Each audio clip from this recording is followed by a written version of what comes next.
हमारी जूती टूट गई है, क्या तुम इसे ठीक कर दोगे? हाँ हाँ शास्त्री जी, क्यों नहीं। अरे यही तो मेरा काम है। लाइए, दे दीजिए।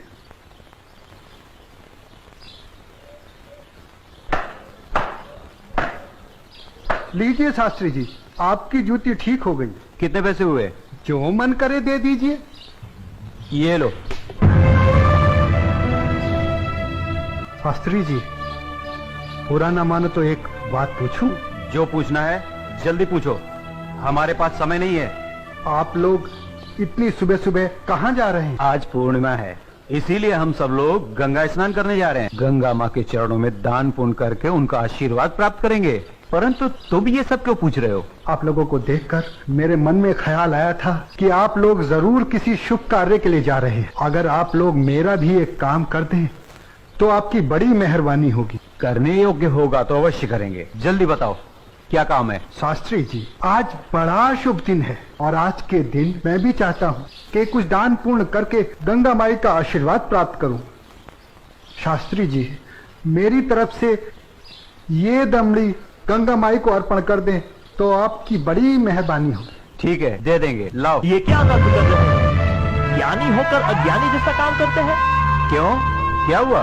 राम राम, आंखें होते हुए भी अंधों जैसी बात कर रहे हैं। ये छोटी जाति से है, अगर इसकी छुई हुई दमड़ी आपने छू ली तो आप भी अपवित्र हो जाएंगे। गंगा जी में डुबकी लगाने के बाद भी पवित्र नहीं हो पाएंगे। राम राम राम राम। हाँ, तुम ठीक कह रहे हो। सुनो, तुम अपनी दमड़ी इस पत्थर पर रख दो। जैसी आपकी आज्ञा।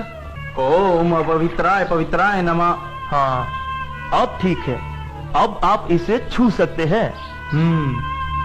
ठीक है, चलो। शास्त्री जी, एक प्रार्थना और थी। आप क्या है?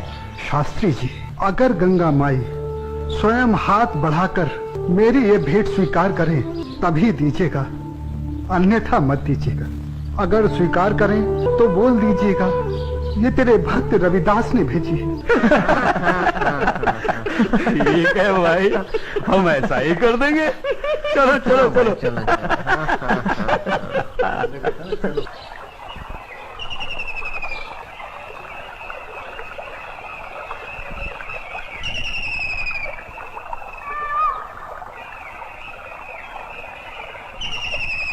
जय हो गंगा मैया की।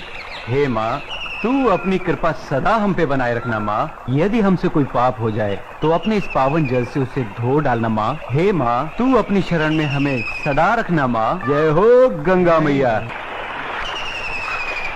अरे मित्र, आप कुछ भूल रहे हैं। क्या? अरे वही शूद्र जिससे आपने अपनी जूती ठीक करवाई थी, उसकी दी हुई दमड़ी। अरे उसने कहा था कि स्वयं गंगा माता हाथों से स्वीकार करे तो देना, अन्यथा नहीं। पागल कहीं का। अरे भाई, याद आया याद आया। यही दमड़ी ना? हाँ हाँ हाँ। हे गंगा मैया, ये दमड़ी उस शुद्ध रविदास ने आपको भेंट करने के लिए दी है और ये भी कहा है यदि आप स्वयं अपने हाथों से इसे स्वीकार करें तो ही हम आपको दें। जय हो गंगा मैया। अरे गुरुजी, आप भी क्या उस शूद्र की बातों में आ गए? भला ऐसा भी कहीं हो सकता है कि स्वयं गंगा माँ अपने हाथों से उस शूद्र की भेंट स्वीकार करे? अरे जब हम लोग शूद्र की दी हुई चीज नहीं लेते तो ये गंगा मैया कैसे लेंगी? मैं एक काम करता हूँ, ये दमड़ी मैं अपने पास रख लेता हूँ, मेरा आने और जाने का खर्चा निकल जाएगा। आज दान और पुण्य में बहुत खर्चा हो गया है। ठीक है भाई, इस दमड़ी को तुम ही रख लो। अब चले? चलो भाइयों। ठहरो, इधर लाओ। मेरे भक्त रविदास की दी हुई भेंट मुझे दे दो। मैं अपने भक्त की भेंट स्वीकार करती हूँ। मैं अपने भक्त की भक्ति से बहुत प्रसन्न हूँ। लाओ, वो दमड़ी मुझे दे दो।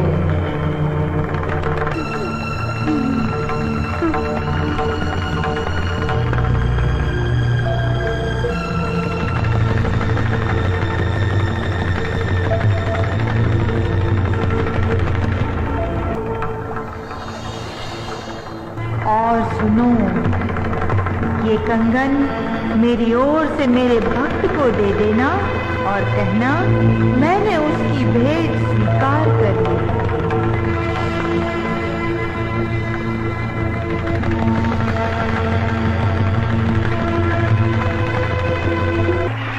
चलो भाई, चलो यहाँ से जल्दी चलो। ये मुझे लगता है ये जरूर उस शूद्र का फैलाया हुआ कोई माया जाल है। चलो। गुरुजी, हमारी आंखों ने जो देखा और हमारी कानों ने जो सुना, क्या वो सच था? वो तो एकदम सच था, किंतु ये बिल्कुल सच नहीं था कि गंगा माँ ने स्वयं अपने हाथों से उस शूद्र रविदास की भेंट स्वीकार की। और मुझे तो लगता है ये शूद्र रविदास कोई बहुत बड़ा मायावी है। हाँ, मुझे भी यही लगता है। मैं अपनी आंखों और कानों पर अभी तक विश्वास नहीं कर पा रहा हूँ। परंतु एक बात मेरी समझ में नहीं आ रही कि इस तरह के मायावी चमत्कार दिखाकर उस शूद्र रविदास को क्या प्राप्त हुआ? प्रसिद्धि। हाँ हाँ, प्रसिद्धि। वो यही चाहता है कि हम उसके इस माया जल को चमत्कार समझें। तो आगे की कहानी मेरी पूरी तरह से समझ में आ गई। वो शूद्र यही चाहता है कि उसके इस चमत्कार की चर्चा हम पूरे राज्य में करें, जिससे राज्य के भोले भाले लोग उसे गंगा माँ का सच्चा भक्त समझकर उसकी पूजा करने लगे। आप बिल्कुल सही कह रहे हैं। लेकिन इस कंगन का क्या करें? अरे करना क्या है, दे देते हो शूद्र को। राम राम, कैसी मूर्खों जैसी बातें कर रहे हैं। ऐसा करते हैं, इस कंगन को महाराज के पास लेके चलते हैं। वो जरूर हमें इस कंगन के बदले में उचित इनाम देंगे। हाँ, यही ठीक रहेगा। तो चलो महाराज के पास चलते हैं। लेकिन उस रविदास के बच्चे से क्या कहेंगे हम? अरे हम उसके घर के सामने से ही नहीं जाएंगे। हाँ, बिल्कुल ठीक है। और वो इतना अंतर्यामी तो है नहीं। अरे उससे तो पता भी नहीं चलेगा कि गंगा माँ ने उससे देने के लिए कोई कंगन दिया भी है या नहीं। और देखो, ये कंगन गंगा माँ ने स्वयं अपने हाथों से हमें दिया है, इसलिए इस कंगन पर सिर्फ और सिर्फ हमारा अधिकार है। तो चलिए, ये तय हुआ कि कल हम सब महाराज के पास चलते हैं। और कल हम सब लोग डी बाबा वाले पेड़ के नीचे मिलते हैं। जय हो डी बाबा की। हाँ, नहीं विश्वनाथ जी अभी तक क्यों नहीं आए? मुझे तो लगता है कि इनाम के बारे में सोचकर गुरुजी सारी रात सोए ही नहीं होंगे। तो आ गए विश्वनाथ जी, देर से आए पर दुरुस्त आए। क्या बात है भाइयों, आप लोग रात को घर नहीं गए क्या?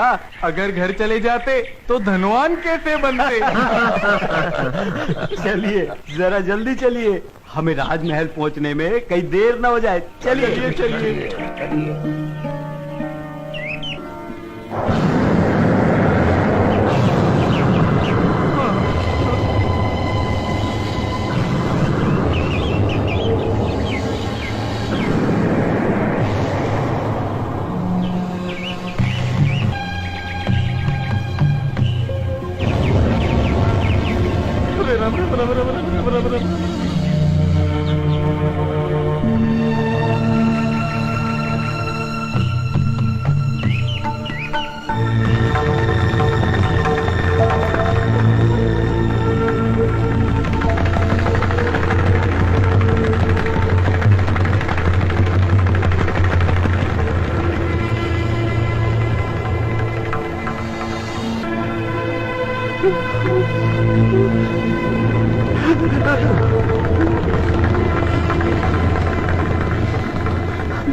अब ये कौन सी माया है शूद्र रविदास की?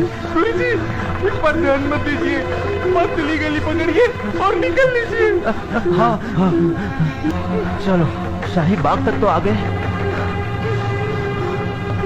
गुरुजी, आप ये बार बार पीछे मुड़कर क्या देख रहे हैं? कुछ नहीं। मैं तो देख रहा था अपने वो गुरु हरिशंकर जी कहाँ रह गए? लगता है वो डर गए और घर गए।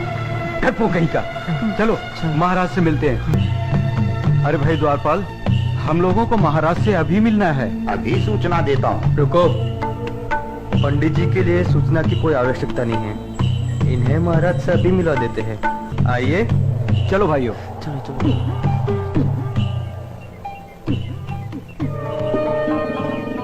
महाराज महारानी की जय हो। महाराज, पंडित विश्वनाथ जी आपसे मिलने आए हैं। ठीक है, आने दो। जो आज्ञा महाराज।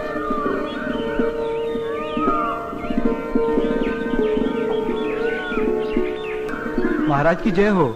महाराजा काशी नरेश और महारानी को मेरा प्रणाम स्वीकार हो।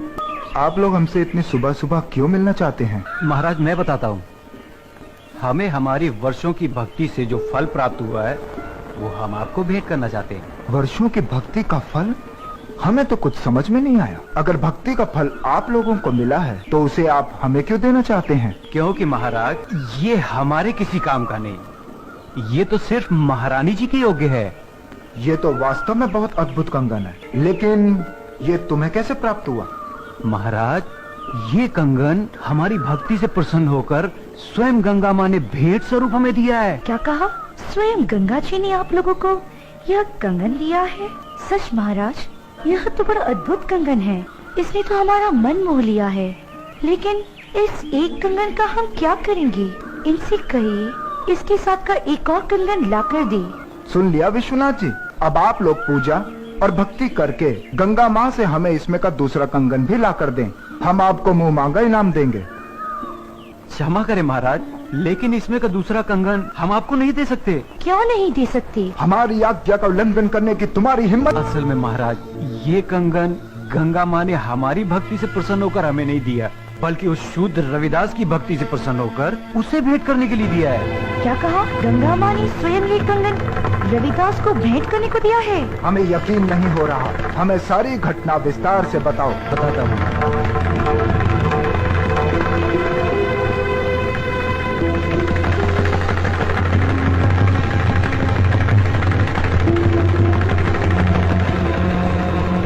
महाराज हमने सोचा कि वो शूद्र रविदास इस सोने के कंगन का क्या करेगा, और बस इनाम पाने के चक्कर में इसे लेकर आपके पास चले आए। महाराज ये तो बहुत बड़ा चमत्कार हो गया। ऐसा तो आज तक कभी सुनने में नहीं आया। कल हम स्वयं रविदास जी से मिलने उनके घर चलेंगे और आप सबको भी हमारे साथ वहाँ चलना होगा।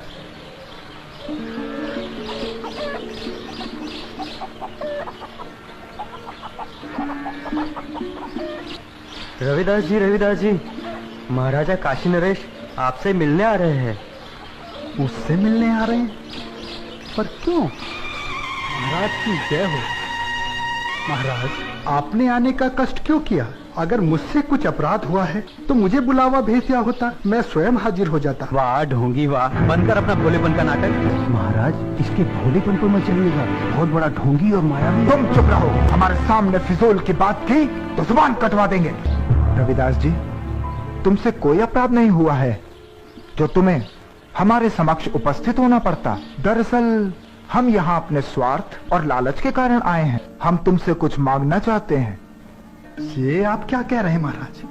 मैं गरीब भला आपको क्या दे सकता हूँ? मैं तो जूते बनाकर चमड़े का छोटा मोटा काम करके बड़ी मुश्किल से अपनी गृहस्थी पालता हूँ। आप तो राजा हैं। आपकी कृपा से तो ना जाने कितने घरों के चूल्हे रोज जलते हैं। रविदास जी, हमें इसमें का दूसरा कंगन चाहिए जो केवल तुम ही हमें दे सकते हो। मैं? इसमें का दूसरा कंगन मांगना हमारी मजबूरी है। इस कंगन ने हमारी महारानी का मन मोह लिया है। ये कैसे संभव है महाराज? भला मैं इसमें का दूसरा कंगन कैसे दे सकता हूँ? ये तो बड़ा मूल्यवान लगता है और मेरी ये हालत आपसे छुपी हुई नहीं है महाराज। रविदास जी, ये कंगन हमें तुम्हारी बदौलत ही प्राप्त हुआ है। मेरी बदौलत आपको ये कंगन प्राप्त हुआ है? महाराज मैं कुछ समझा नहीं। हम तुम्हें बतलाते हैं। ये कंगन तुम्हारी भक्ति से प्रसन्न होकर स्वयं गंगा माँ ने तुम्हें भेंट स्वरूप इन लोगों के हाथों में दिया था।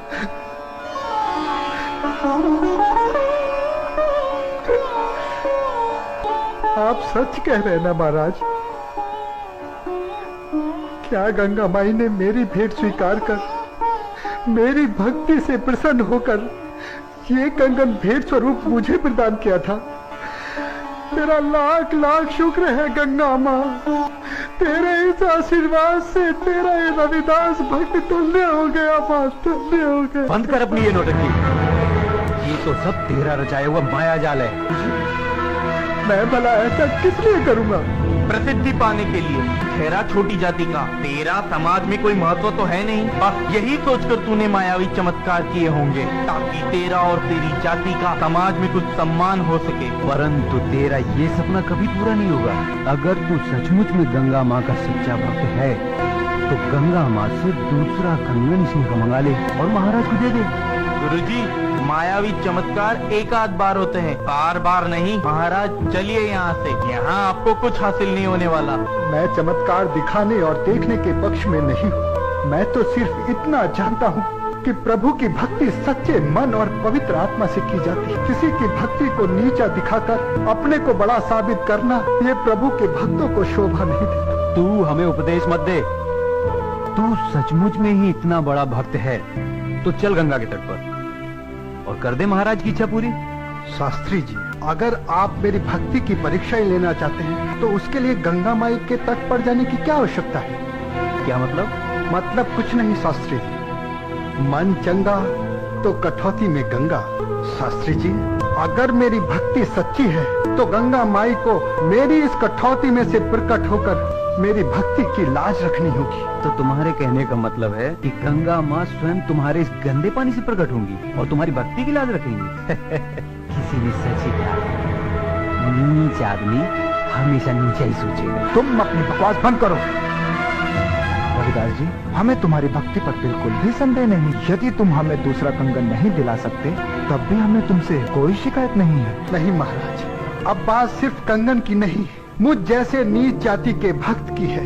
अगर मैं इस तरह हार गया तो मेरी जाति में जन्म लेना बेकार हो जाएगा और ये मेरी जाति के माथे पर कलंक होगा और मैं अपनी जाति के माथे पर कलंक बर्दाश्त नहीं कर सकता। मेरी जाति, मेरा समाज मेरे नाम को धिक्कारे, ऐसा मैं कभी नहीं होने दूंगा। महाराज, मैं आपकी इच्छा पूरी करने का प्रयत्न करता हूँ। आओ भाया, पहाड़ के नीचे।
खोलो भक्त रविदास, लो ये कंगन ले लो।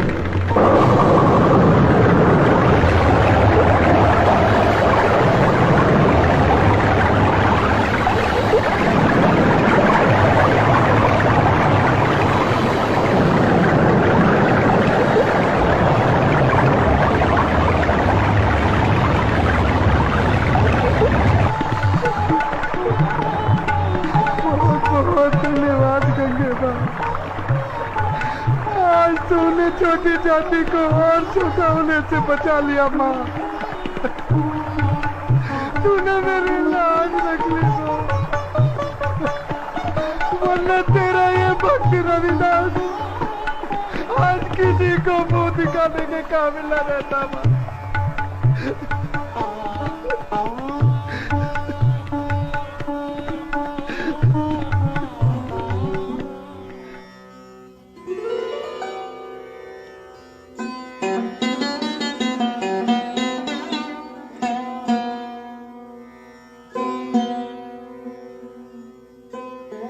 हमें क्षमा कीजिए रविदास जी, आज आपको हमारे कारण अपनी भक्ति का इम्तिहान देना पड़ा। हम आपको और आपकी भक्ति को प्रणाम करते हैं। यदि हम कभी भी आपके काम आ सके तो इसे हम अपना सौभाग्य समझें। बोलो संत रविदास की जय। गंगा मैया की जय। अच्छा रविदास जी, अब हमें आज्ञा दीजिए। अब चलो यहाँ से। अपना मुंह काला कराने के बाद भी नहीं चलोगे क्या?